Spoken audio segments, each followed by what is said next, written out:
put it lightly, Shenmue is a game that is nearly impossible to review. It was not only one of the most expensive games ever created at the time, it was another Hail Mary from Sega, who had spent the previous 5 years striking out. With Sony's North American launch of the PlayStation 2 having supply issues, it was Sega's last chance to save its failing hardware business. The burden placed on Shenmue to be successful and save the company was immense. There will never be another game with so much pressure behind it. Under these circumstances, Shenmue was released to North American gamers in the winter of 2000. Shenmue opens with Ryo Hazuki witnessing the death of his father at the hands of Lan Di.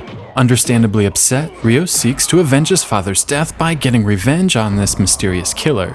The premise is simple, and you can immediately relate to Ryo's struggles.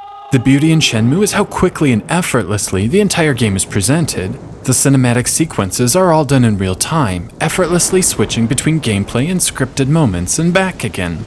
The camera pans across a mysterious black car, letting the player know this is important, without ever having to tell us directly. A few minutes later, we're off to explore the world of 1986 Japan, asking the local populace about the mysterious black car the camera so artfully panned across a few days prior.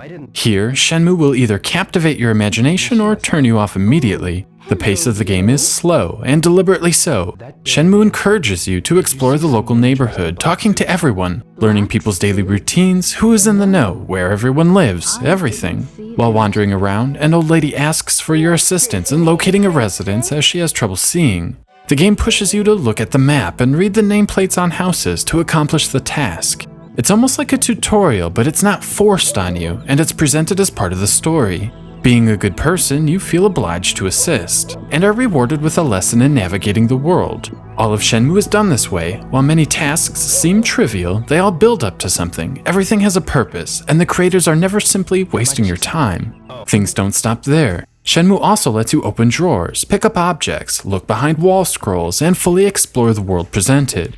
It's with these small interactions that we begin to fully understand the scope of what producer Yu Suzuki was able to create. Again, these tasks will either captivate your imagination or bore you to tears. In either case, you can't help but respect the sheer ambition and detail of the game. A key found in a drawer unlocks a box which contains a blade. The blade and a mysterious sword handguard left at an antique shop unlock a hidden door. This leads to the basement, which is pitch black, until you light some candles and screw in a light bulb purchased from the store to illuminate the dark place. Moments like this are just outstanding. With each interaction and encounter, the story of the game moves forward a little farther. Sometimes these are tiny clues leading you to a goal. Other times, an entire objective is completed. Shenmue places all noteworthy items in your notebook, which is accessible at any time. I find this feature invaluable, as I'm not much for RPGs or long story-driven games. It's not in my nature to remember what I'm doing. The notebook provides a gentle reminder to keep me on task. Here again, Shenmue will polarize gamers. Many times you have to wait till the following day in order to meet with a specific person at a specific time.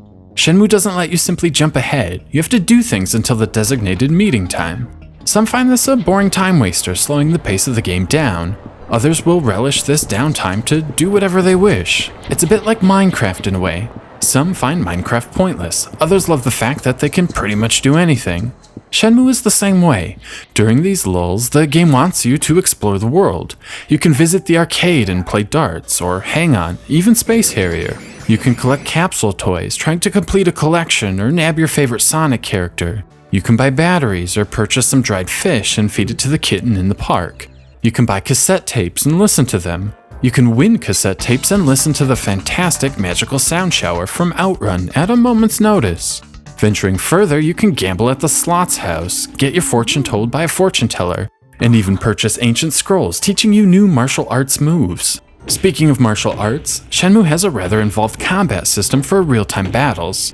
While not as deep as a true fighting game, it's still rather involved with a decent moveset and counter system. Shenmue rewards you for practicing all of these moves by making each attack do more damage the more you practice. The possibilities for filling time are nearly endless. Being one of the first true open-world sandbox-style adventures, Shenmue isn't perfect. Games like Grand Theft Auto 3 or Oblivion have since evolved the formula, but I will give credit where credit is due. Shenmue pioneered the trail for what a game world could be, and modern gaming is better because of it. Perhaps my favorite aspect of Shenmue are the controls. Despite the unprecedented level of freedom, the game's controls are simple. You move with the D-pad, run by holding in the left trigger, look around with the analog stick, and that's pretty much it. When exploring, the camera will automatically focus on an object, and then you use the D-pad to cycle through different focal points. Press A to interact. It's incredibly intuitive, and the controls never get in the way of the game's main goal of immersing yourself in Shenmue. The same patterns of freedom and foreshadowing are reinforced throughout the game. Quicktime events start out simple. A stray soccer ball flies your way and a button prompt appears mid-screen with an alarming sound. It comes unexpectedly but introduces the concept in a way that doesn't punish you for failure. As Shenmue progresses, more elaborate events unfold, requiring you to be ready for anything at all times. This entire idea of Quicktime events pretty much started here. Shenmue is a story-driven game, and intricate cinematics are used for the game's many action sequences. Chase scenes involving dodging falling objects or weaving in and out of foot traffic are fun to watch, and made even better when you have a hand in the outcome. I believe Yu Suzuki set out to complete 2 different objectives when creating Shenmue. As already noted, he wanted to change what a game world could be, and how a character interacts with that world. The second goal was changing how a video game delivers a narrative. The first Shenmue game is a prologue to an epic story. We experience Ryo's emotions as his father is murdered. We experience Ine-san's pain as she watches Ryo set out to seek revenge. We witness the awkwardness between Ryo and his high school sweetheart Nozomi as they grow apart nearing adulthood. These interactions are sometimes well done, and other times cringeworthy in a B-movie sort of way. Shenmue allows you to talk to absolutely everyone in the world, but the conversations you have are sometimes less than thrilling. Other characters are far more interesting. The final third of the game is significantly better, with characters like Goro, who is clearly obsessed with American culture, the homeless man, who is much wiser than first appears, and Mark, our eyes and ears of the harbor. As the game comes to a close, you'll be another step farther to avenging your father's death. From the humble beginnings asking about the black car to an epic 70-man battle taking down an entire gang, the game slowly builds up to an epic adventure. When it's over, you won't necessarily miss any of the bonds Ryo has formed over the past few weeks. What you will miss is the entire world. It's a bit like moving to a new town as a kid. Your entire world is turned upside down and you miss all of the little things that made your previous town home. The same goes for Shenmue. As Ryo sets sail for his next adventure, you can't help but miss the 20-hour journey you just went on. Somehow the routine of talking to strangers, gambling in slots, playing hang-on, or feeding a stray cat becomes an incredibly engaging experience. This experience is enhanced by the graphics. While the low-resolution textures and chunky polygon models might not look impressive by today's standards, in 2000, this blew away anything on home consoles or PCs in terms of sheer scope. The different areas are brimming with detail. No 2 buildings look alike. Power lines and alleyways aren't on a simple grid, but rather intricately detailed, like you would expect from an old Japanese village. Every building houses trash cans, colors pop off the screen, and everything has a lived-in, grungy feel to it. Even crazier are the building interiors. The bars, convenience stores, travel agencies, casinos, and all the little shops have their own look and feel, their own personalities, and nothing ever feels recycled. The game has a handcraftedness that is tough to put into words and has still rarely been matched. Shenmue's score is pretty epic as well. The background music changes throughout the game depending on the mood of the scene or the specific point in the game.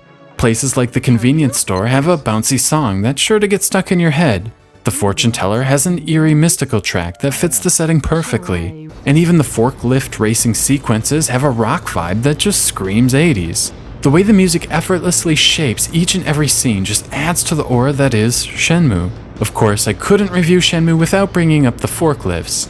As you try to integrate into the harbor culture and learn about the Chinese cartels, you take up a job as a forklift driver, complete with pay as well as bonuses. It might seem like a mundane task, but further hammers home Shenmue's goal to redefine what a game world can be. Above all else, Shenmue succeeds at delivering an engaging story, a massive, living, breathing world, and multiple control styles into a single cohesive game that is an absolute joy to play.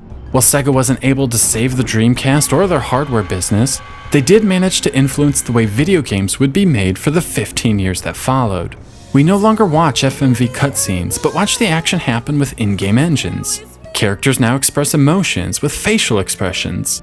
Games aren't limited to single gameplay styles, but can mix in vehicles, alternate fighting modes, quicktime events, along with the traditional third-person roaming. Shenmue was so far ahead of the game, it completely missed its audience. Playing it again for the first time in 15 years, I can honestly say this is still a refreshing experience. Shenmue is every bit as amazing today as it was upon release. It is truly a masterpiece. 5 out of 5.